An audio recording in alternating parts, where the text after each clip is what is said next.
Well, ahoy hoy! I'm Jared, and I'm going to be playing Hollow Knight. This was actually a suggestion by a friend of mine by the name of Nathan. So, Nathan, if you, God forbid, ever hear this or see this, thank you for the suggestion. He insisted that this game is, quote, pure fun, and I cannot agree with him more. I played this game last year on Nintendo Switch. Basically almost played through it in a single sitting. Really, it was that good. I spent all day just playing it. It's game itself. It's available on PlayStation 4, Xbox One, PC, Switch. You have no excuse. Go buy and play this game now. It's really quite good. In any case, I'm gonna go ahead and get started because I'm excited about finally getting to play this again. Here we go. In wilds beyond, they speak your name with reverence and regret, for none could tame our savage souls, yet you the challenge met. Under palest watch you taught, we changed, base instincts were redeemed. A world you gave to bug and beast as they had never dreamed. From Elegy for Hallow Nest by Monomon the Teacher.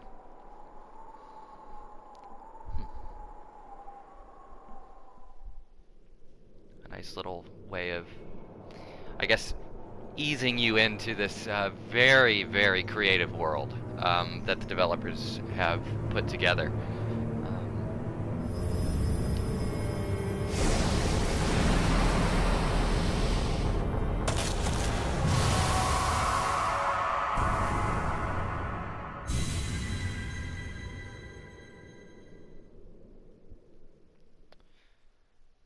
That's our little introduction, and now we get to meet our hero of the piece.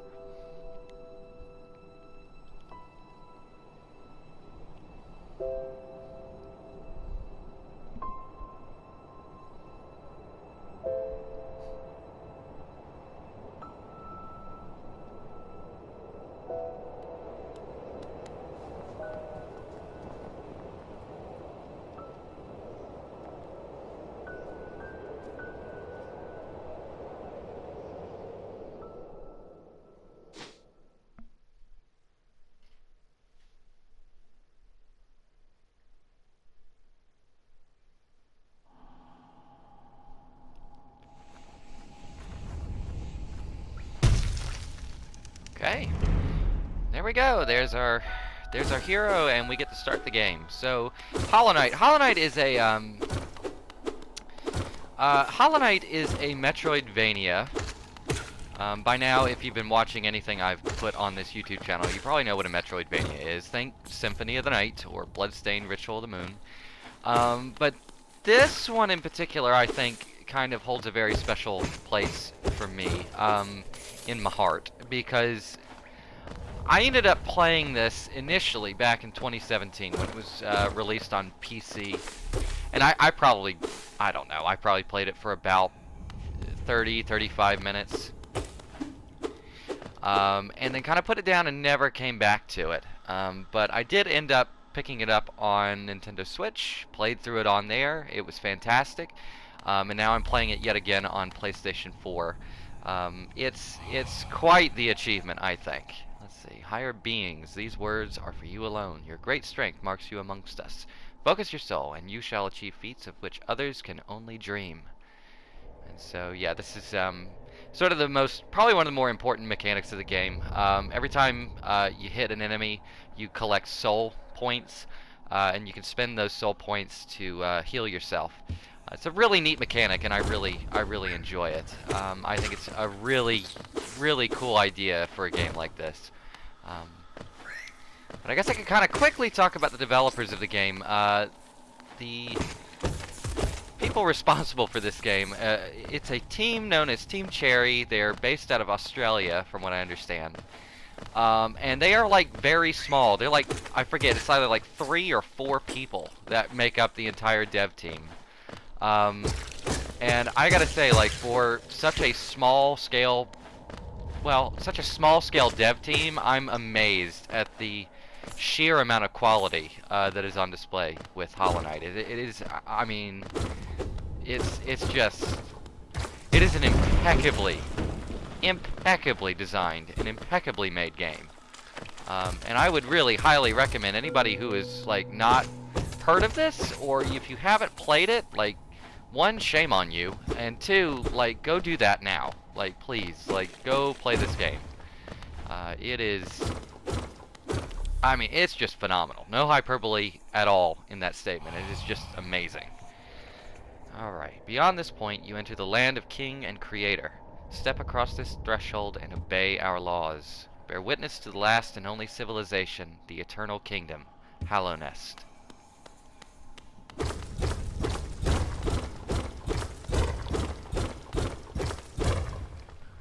there we go. So that was our little introductory area. But now we're coming to what I feel is probably one of the nicest little hub areas of any game I have ever played. It is probably the most charming that I've ever encountered in a video game. And that, of course, would be the small town, the fading town known as Dirtmouth. Oh, hey. Ho there, traveler. I'm afraid there's only me left to offer welcome. Our town's fallen quiet, you see. The other residents, they've all disappeared, headed down that well one by one into the caverns below. Used to be there was a great kingdom beneath our town. It's long fell to ruin, yet it still draws folks into its depths. Wealth, glory, enlightenment, that darkness seems to promise all things. I'm sure you too seek your dreams down there. Well, watch out. It's a sickly air that fills the place. Creatures turn mad and travelers are robbed of their memories. Perhaps dreams aren't such great things after all. Thank you, Elderbug. And here's a bench. So, one thing I can mention, actually two things I will mention. One, there are many NPCs in this game. And they all have kind of unique audio tics and whatnot, so I'm not going to try to give them all individual voices similar to what I did with Final Fantasy VII, mostly to keep myself from going completely insane, but also because I think the way they're written honestly conveys far more than I ever could with some sort of silly voice, so I'm going to try to read it as straightforward as possible. And also, this is the crossroads. So this is our first major area. So according to the Elderbug, it sounds like Dirtmouth is not doing so great. In fact, it sounds like Hallownest in general is not doing so great. We're going to go in here and have a look-see if there's anything in here to investigate. Oh, here we go. Who is this? Nah, me no biz. Oh, hello there. How delightful to meet another traveler on these forgotten roads. You're a short one, but you've a strong look about you. I'm Quirrell. I have something of an obsession with uncharted places. This ancient kingdom holds many fascinating mysteries, and one of the most intriguing of them is standing right before us. A great stone egg, lying in the corpse of an ancient kingdom. And this egg, is it warm? It certainly gives off a unique air. Can it be opened? There are strange marks all over it. I do so love a mystery, and who knows what other marvels lie even deeper below us. So yeah, that's Quirrell. And this is the Temple of the Black Egg. Spoiler alert, this is a very important location in the game. So like any other Metroidvania, Hollow Knight does a really good job as far as its map design in terms of like not necessarily funneling the player. I find this game actually does a really good job of something that I feel like a lot of Metroidvanias do not do very well, which is instead of funneling the player into going in a specific direction, i.e. like, oh hey, you should go to this sector of the map because there might be a boss or some kind of important thing you need to pick up. This game does the exact opposite. It sort of just gives you like a breadcrumb of a breadcrumb and then kind of expects you to pick up from there. And so this is a game like, honestly, I think this game in particular is exactly why I do not like the phrase or the term Metroidvania, because this game really has very little to do with anything I would I would ever connect with a Castlevania game. This is like a straight up Metroid game, in the sense that you're not really given a location to go to. You're just kind of told, hey, go dig around and explore and see what you find. And this game just does a magnificent job of that. Also, here's this cute grub. um,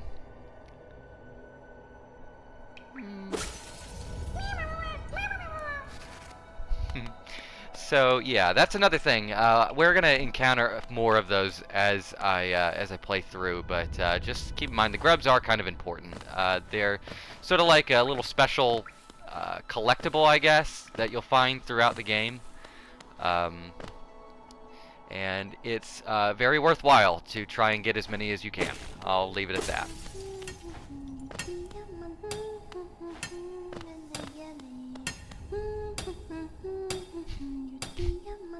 Good God, this game is so charming. Oh, bury my mother, pale and slight. Bury my father with his eyes shut tight. Bury my sisters 2 by 2, and then when you're done, let's bury me too.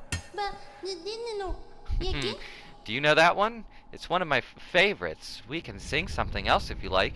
You start singing and I'll join in. I bet you have a beautiful singing voice. So what are you doing down? What are you down here for? If you came to get wealthy, just look around you. These mines are still bursting with riches. There's plenty for everyone. Just grab a pick and join in. Haha.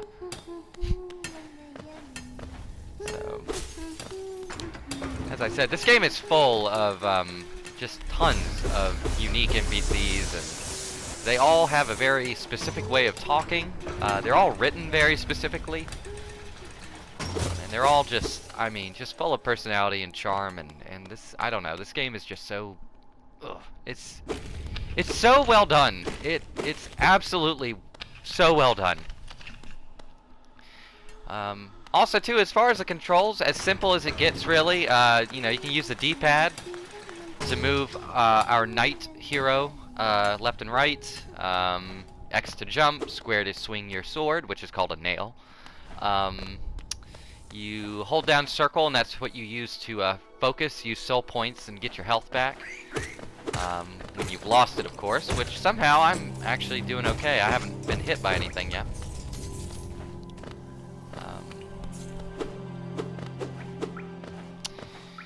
Don't want to go down there yet. I want to go this way first.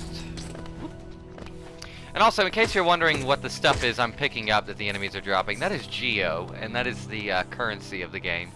I guess I could sort of talk about that, because that was something I was initially very kind of iffy about when I first played this game.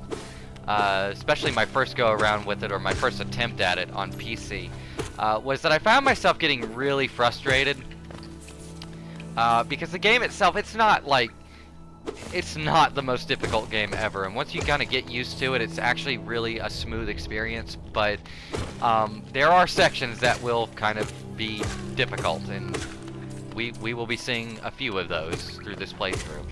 But one thing I can actually tell anybody who's curious about playing this game or wants to give it a shot is to not get hung up on losing Geo. So, wow, that was, I did not expect to get that on my first try. Okay. Pro strats, ladies and gentlemen. But, so, the game has an interesting mechanic of sorts, wherein that if you die, you don't have a life system or anything like that. You get transported back to the last save point you were, that you utilized. And furthermore, you lose all of your Geo. Of course, similar to something like, say, Dark Souls. I mean, I hate to use it as a comparison, but it's pretty obvious that the mechanic itself is kind of in a similar vein. Like Dark Souls, you can always go back to where you were defeated, and you can grab all your Geo back, but it's really not that big of a deal if you lose any. I mean, it really isn't. This game is a Metroidvania first and foremost, so if you feel like you're lost and you feel like part of the problem is, oh well, I lost all my Geo, so there's obviously something I'm supposed to buy, there really isn't. I mean, it's it's nothing. You will not have problems with this game. I promise. Like I've read things, read like reviews and takes on this game from people who insist like it's really hard. It's really not that hard, I don't think. I can think of like maybe there's like one specific area in this game I think is actually insanely difficult, but it's by design. It's not just like some random difficulty spike. Like there's actual narrative reasons why the area in question is as difficult to get through as it is, but other than that, I mean, the game is actually really straightforward and is very, very forgiving more often than not. So don't let anything you see that I do trouble you. This game is not impossible. I have beaten this game previously. Did it on a Switch in the handheld mode, which not the most comfortable way to play this game. And so if I can do it that way, I'm pretty sure anybody can get through this game. It's not impossible. Now I'm going to take a moment just to mention this because I do it every single game now that I go through, but I want to kind of take a moment to point out the composer for this game, a fellow by the name of Christopher Larkin. I honestly believe that one of the core foundations to any good video game experience, in my humble opinion, is always with regards to the music. You know, if you could have the best game ever, but if the music is trash, it makes the whole experience kind of just sucky. It makes it very hard to really enjoy it. But Mr. Larkin and the work he did for this game is just it is nothing short of brilliant. And if you want a better, because I am not a musician, I am like adjacent to musicians. I know my best friend. He's a musician, and he's a very talented musician, and I've gleaned a lot from him about music theory, and things like that. But I am not an expert by any stretch. However, there is a YouTube channel, a YouTube creator by the name whose channel's name is it 8-Bit Music Theory, I believe, and he has a few episodes, videos on this game and its music, and I would highly recommend, if you find yourself kind of noticing that the music is excellent in this game, I would highly recommend you check out his work, specifically the stuff he covers on this game, because it's really nice. I mean, this game has a lot going into its music, so yeah, go check that out when you get a chance. Watch this first, of course, and then go watch his stuff, because it's really good. Okay, I guess I'm going down. So I guess as far as like a itinerary, at least for this episode, is my goal is to get through the first area, defeat the first boss, and then I should be good to go, and that should be the end of the first episode, which we're coming on to that sooner than you might think. But first we have to talk to this fella. Hello there. Come down to explore these beautiful old ruins? Don't mind me. I have a fondness for exploring myself. Getting lost and finding your way again is a pleasure like no other. We're exquisitely lucky, you and I. I'm a cartographer by trade, and I'm working on mapping this area right now. Would you like to buy a copy of my work so far? Yes. Yes, I would. Alright. Acquired a map. A map can be a useful thing, but it alone won't show you where you are. If you've not if you've not the head for directions, I suggest purchasing a compass for my wife, Iselda. She's just now opening our new map shop in Dirtmouth, selling all sorts of useful things to wanderers like yourself. She'll even sell you some of my old maps from time to time. I pop back to see her whenever I finish mapping an area. She's always excited to see me. Very good. Alright, so I know some people have complained about this, because I've seen it. I've seen it in numerous reviews and numerous takes on this game. So apparently a lot of people seem to have an issue with the way the map system works. It's really not that complicated. Here's your map. Mind you, it doesn't tell you where you are on the map. It only kind of highlights certain areas of interest, but it doesn't tell you like where you are in reference to those areas of interest. You can actually purchase a few items that allow you to fill in the map with a little more detail, but you don't have to. It's completely optional. But I've seen so many complaints about this game's map system, specifically people complaining that, well, I don't understand why they make you pay for maps and then they don't tell you where you are and blah blah blah blah. And honestly, that would be a valid, a valid criticism if the game didn't flat out tell you right then and there that, hey, by the way, you can just fix that by going back to Dirtmouth and buying a single item that will allow you to do exactly what people are complaining about not being able to do. I didn't quite understand the criticism back when I first read it, and I still to this day do not understand the criticism of the map system in this game. It is so... the map works the way you want it to, and if you don't want it to work a certain way, then it doesn't have to. It's real straightforward.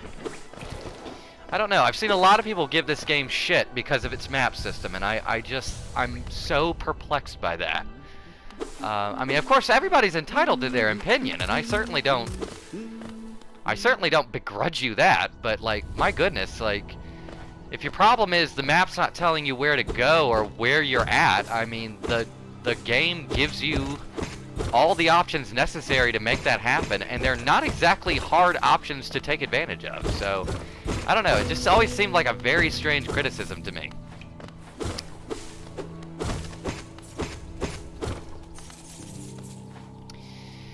In any case, that rant is over. Sorry about that. I don't know, I just find it, I don't mind people criticizing a game, but, like, if you're gonna criticize it, like, criticize it based on something it's genuinely doing wrong, not something you don't like because you're not engaging with it correctly. Like, that's not really the fault of the developers at that point. That's more the fault of you not reading simple instructions. Usually. Let's see, I forget what's over here. Let's see. Also, I'm doing pretty good on Geo. I'm not hurting for money right now, so that's good. Again, as I said previously, the Geo thing, it's nothing to really worry about. There's, the game is not gonna hard wall you because, oh God forbid, you don't have any money. Oh God forbid, you're terrible at this game. You can't possibly get through it. Like, no, it's not built that way. Not designed that way. Sorry. Actually, no. I want to go up here first, real quick. I can just ignore him. I know, I'm kind of going a little bit of, like, doing a little back and forth and indecisiveness, but,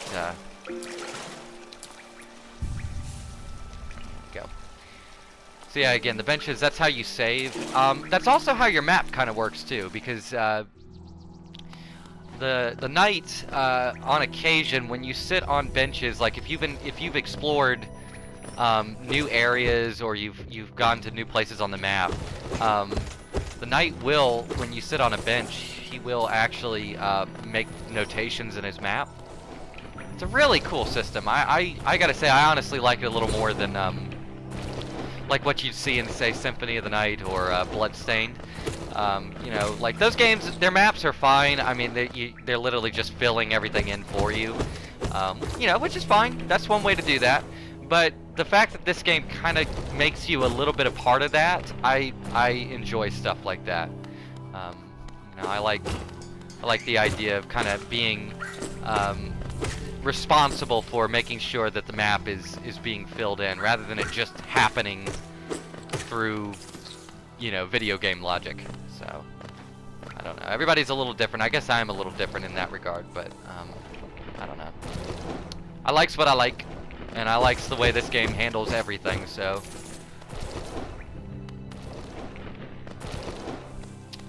Also, I don't know if I've actually mentioned it. I think I've done it a couple of times now, but so the way Hollow Knight moves, he has his little nail, and you can actually do something. I think, in general, most people refer to it as the pogo, kind of in reference to the NES DuckTales game. where Uncle Scrooge could pogo off of enemies. You can do the same with the night snail, which is cool. It's a very, very helpful maneuver. You'll see a lot of it in certain areas of this game. Also, here's our first toll booth. Toll machine with the symbol of a stag. Insert geo? Yes. And this is very, very important. Anybody who's never played this game before and you're thinking about playing it, if you find these, you spin that geo and you open these up. These are very important. Greetings, little one. It's been an age since I last heard the ringing of a station bell. It echoed down the stagways and called me to you. I've grown stiff and tired over these many years, and I've forgotten much, but the sound of the bell will always call me back. These stagways stretch the depths of Hallownest. If you want to travel them, hail me from the platform. I will take you where you need to go. So I want to go back to Dirtmouth for a bit, because there's a few things I think I want to pick up. But these stags, this stag, the last stag, he's literally the last stag, is very important because he's your fast travel system. And it's a particularly handy one. I rather like the way that's handled in game, in that it's kind of optional, but it really isn't. You know, you definitely want to activate any you come across, but you know, they're just very helpful to get you all around the map, which can be a little confusing for a first-time player. If you've never played this game before, you'll find that the map can get pretty ugh. But of course, this is Iselda. We're going to talk to her for a moment.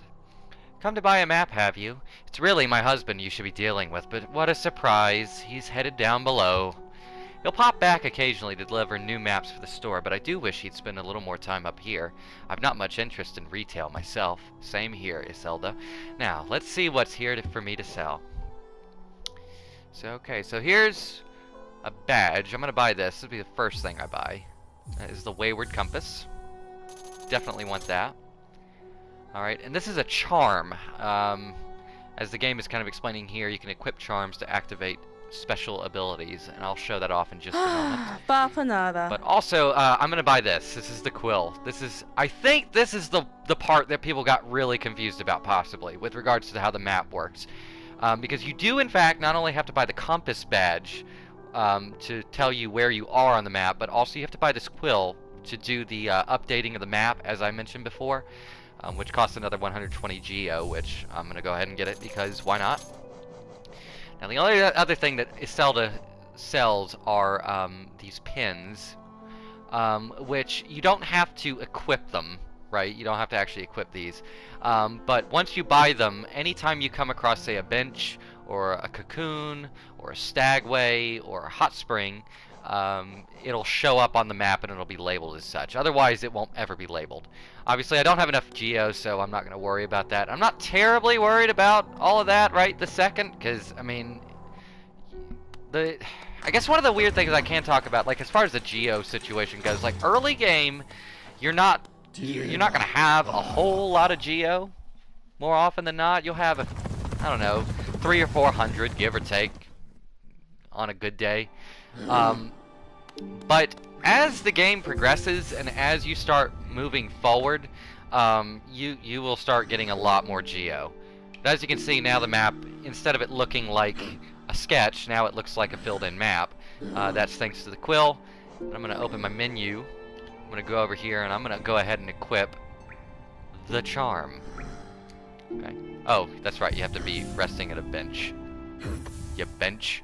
Okay, so you also have notches. You can upgrade that at a certain point in the game.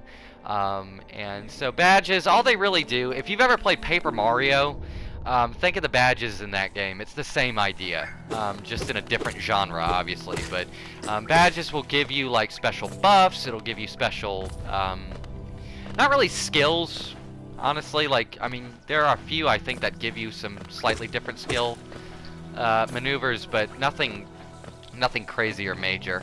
And you get like health upgrades that way. There's quite a few different badges, and they all have like sort of unique attributes. It's worthwhile to get them all, or as many as you can in a playthrough. If you find one, you need to get it. Like that's the major idea I guess I'm trying to get to in the most roundabout way possible. I'm gonna go this way real quick though. You can see pogos and the enemies. There's a lot of enemy variety. You may not think so yet, because all the enemies so far have just been grubs or these small, I don't know how you describe them. These small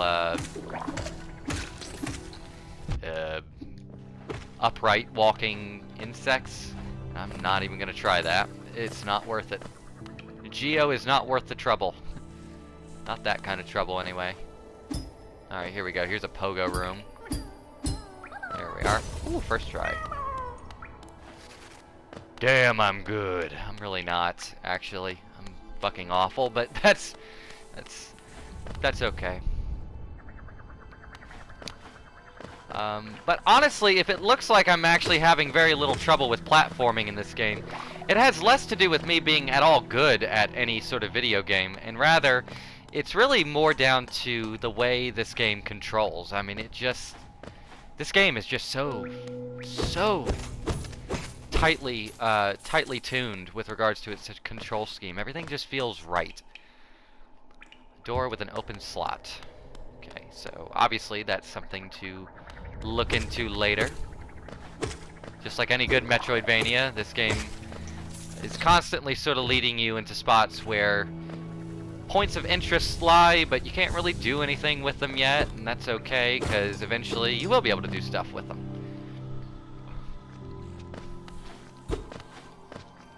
Okay, I'm gonna just backtrack real quick, see if there's anything. Don't believe there's anything I'm missing right over here. Probably not. Which also, to be a little more specific about the map stuff, because I know I keep harping on that, but I do know that, like, my initial playthrough of this on Switch, I never actually equipped the compass badge. I never even bothered with it, because after a while, and it doesn't take long, after a while you get pretty used to the map layout.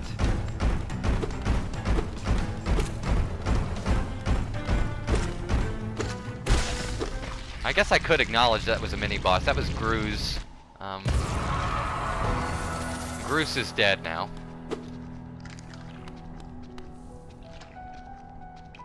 Ugh. Oh no. Ugh!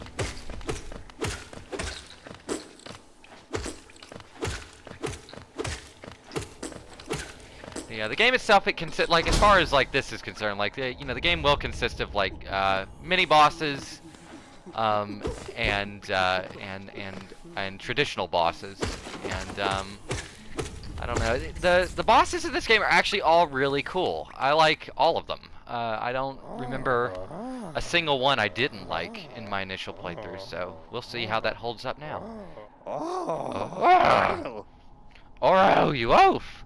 You wield your nail like a club. Esme, how much deeper do we have to go? Oh, what? Who are you? I see. This old village. What a strange stream to have led me down here. If you hadn't found me, I don't think I would have ever awoken. I'm Sly. Usually I live an uneventful life up in Dirtmouth. The air in these ruins doesn't agree with me, so I'd best be getting back. If you return above, come and see me. I'm probably the friendliest face left there, and I can thank you properly for your good deed. Okay. We'll go visit him later. And yeah, that's a little thing too. I mean, you'll come across a lot of NPCs. Some of them will go back to Dirtmouth, some won't. Some will be, you know, explicitly connected to wherever you found them. Wait a minute. Forget. Was there another way through up here? I don't think there was. I'm pretty sure there wasn't. That's okay. I can always get to a bench and find out, but I'm already breaking my promise, or my agreement there. I'm already doing damn voices for some of these characters, but they're just so damned. Oh, they're so well done. All of them, all the character design in this game is just phenomenal. It's amazing. It's great. It's the best. Okay, so we want to go up.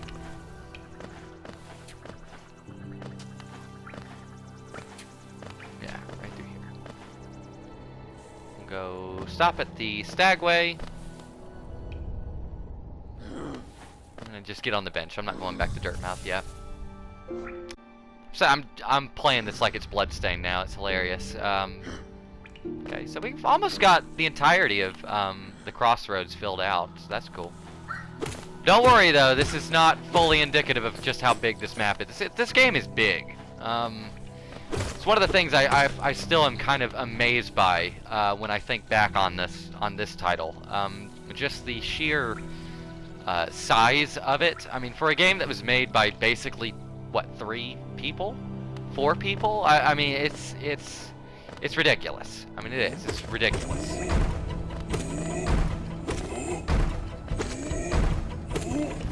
Also, these are kind of mini bosses as well, sort of. Like once you kill them, they don't come back. They don't give them names, so I mean, they're not like the most important things ever. In fact, you don't even have to fight this one, I don't think. Though he just opened a secret door for me, so that's nice. Or a secret wall. We'll check that in just a second. Okay, yeah. Okay, but we're getting close to the end of this episode, actually. I'm amazed. Without any hitches, I might add. I'm genuinely shocked. I don't know how this is happening.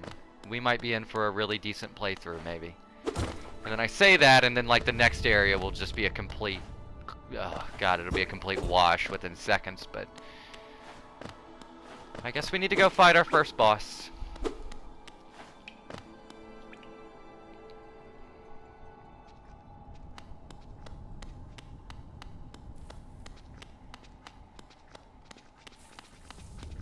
so we can't go that way.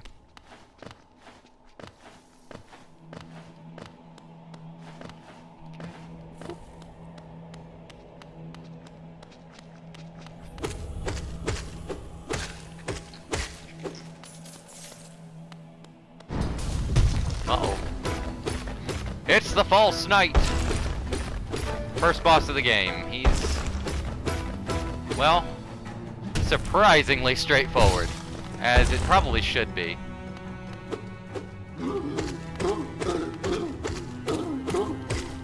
Okay.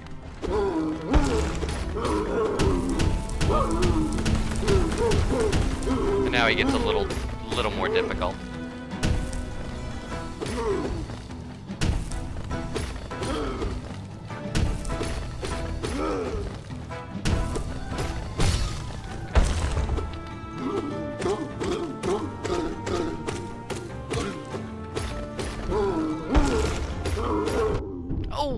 That wasn't so great. Oh, that's not so great either. Okay. Can't be messing around now. Okay. See, that's kind of the trick, though, with the whole focus to heal thing. You've got to find good openings to be able to do that. Like, you don't want to just do that willy-nilly, because you will end up taking far more damage than you're trying to heal.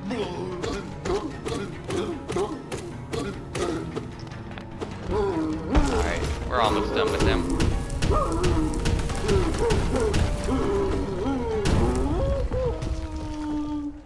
Oh.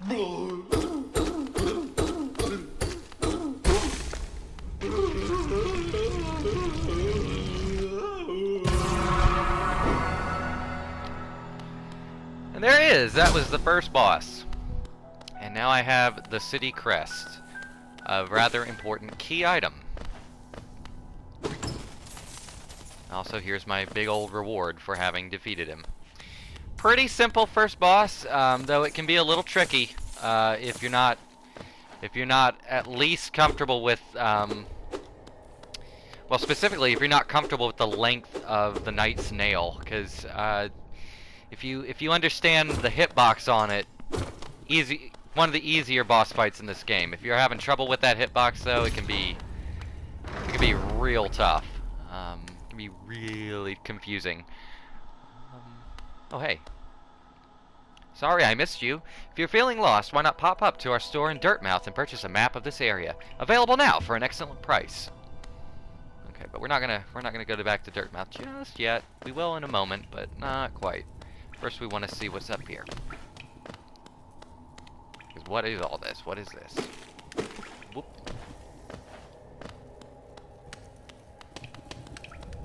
Okay. We can go in here and... Hey, it's a bench. Oh ho! Who is that creeping out of the darkness? My, you're looking grim. A strange empty face and a wicked-looking weapon. Something important has drawn you down into Hallownest's corpse, but I won't ask what. Perhaps the reason you found me is because you need my help? Say no more, friend. I'm going to give you a gift, a nasty little spell of my own creation. It's just perfect for a little one like you.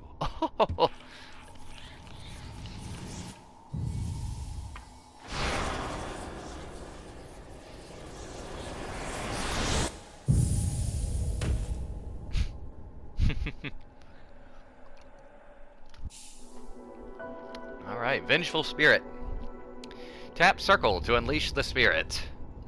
Okay, so this is like a projectile. Big fireball. What? What is this? Oh, you've woken at last. I apologize. Perhaps I should have warned you about the power of that spell. I was watching over you as you slept, but you seem to have slipped away myself. Oh, now we're awake. I was wondering whether you would do me a small favor. Not as repayment for my gift, of course, simply because we're now friends. You see, a horrid great beast has made its home in the heart of this temple. Such disrespect. I would be quite grateful if you were to venture deeper in and slay it for me. It's a hardy creature, but with your new power, you're more than a match for it. Good luck with this small favor, my friend. Okay.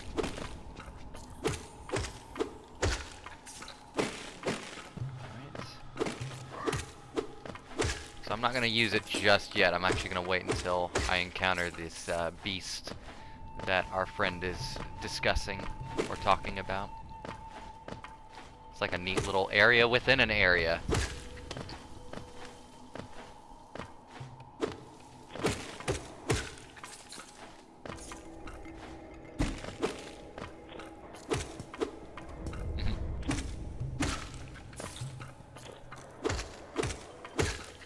Don't jump right there, even if you want to. Oh no! Even if you want to badly, do not jump in that little hallway. You will learn to regret that decision.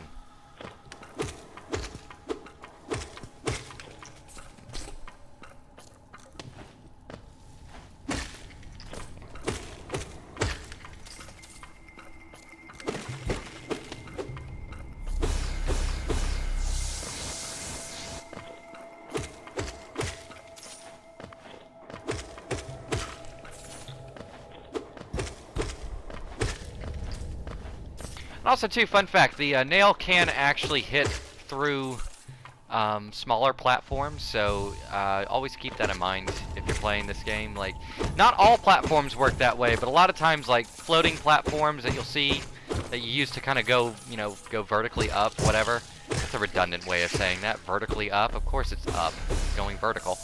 But if you ever see platforms like that even, so you can see the tip of the blade goes right through the top of it, so.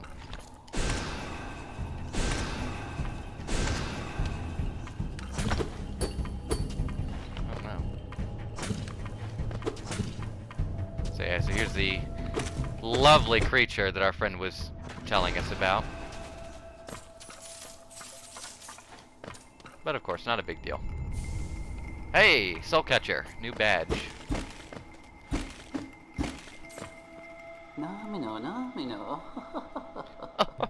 So it's done then. You've slain the beast. The poor thing. It must have been terrified of you. It used to be quite docile, but the rancid air in these caverns filled it with some ancient rage.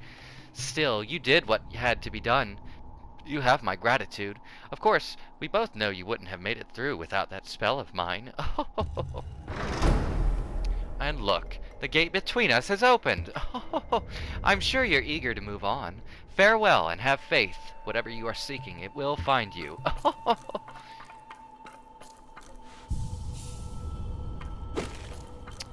Okay.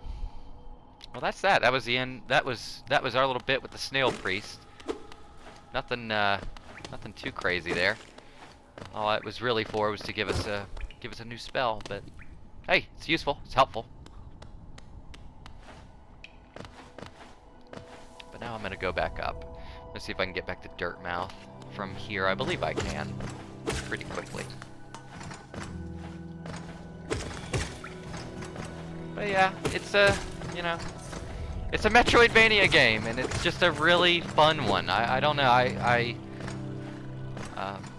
you know, it's amazing to me, like, if you go on any, you know, digital storefront, Steam or, you know, PlayStation Store, Xbox Store, Nintendo eShop, whatever, you will find, I guarantee you, tons of Metroidvanias, and they'll all be, well, except for the ones that all look the same, you'll find a few that look interesting, but you'd be surprised how many crappy ones there are, and so... Oh, what a turn! Our shopkeep's home. I just wandered back in. I'd hoped for grand tales of his time below, but he seems to remember almost nothing. Maybe it was all too much for him. If you're interested in his wares, watch out. He drives a hard bargain, that one. No competition, that's the problem. It's bad for the market. Not that he's complaining. But yeah, there's a lot of crappy Metroidvanias, tons of them, and this is thankfully not one of them. This is easily one of the best ones I've ever played. Hello, I knew we'd meet again. How do you like my cozy little store? I've made myself pretty comfortable here, selling old trinkets to travelers like yourself. If you're planning a trip below, I've several items that may improve your chances of survival. What is that? Simple key.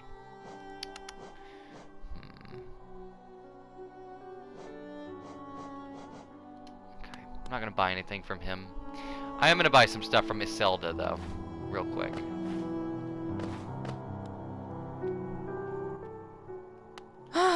Bapanada. Yep. I'm gonna go ahead and get this stuff taken care of if I can. Yeah. These are surprisingly useful. I mean, the rest of them, you know, I could give or take, but these are definitely worth the purchase. And this game is definitely worth the purchase. Go buy this game, please. It's really good. But yeah, that is the end of this first episode, I suppose. So, what do we got? You know, we've explored Dirtmouth a little bit, and we've explored the Crossroads, Forgotten Crossroads, and we fought a boss, and we got this. We got the city crest. Stone slab bearing the crest of the Hellenist capital city has an insect on the back that would fit into a slot. So, next episode, we're going to figure out where this goes. We're going to find out where the city crest goes and see if we can get into that city. In any case, I hope you've enjoyed this episode of Hollow Knight. I hope you join me for the next one. This is going to be a fun playthrough. I can already feel it. So, hopefully, if you're enjoying it, please like, subscribe, and comment at your leisure. I welcome anything from anyone. Yeah. Thank you very much. Have a great day, and I hope you'll join me again for some more Hollow Knight. Bye-bye.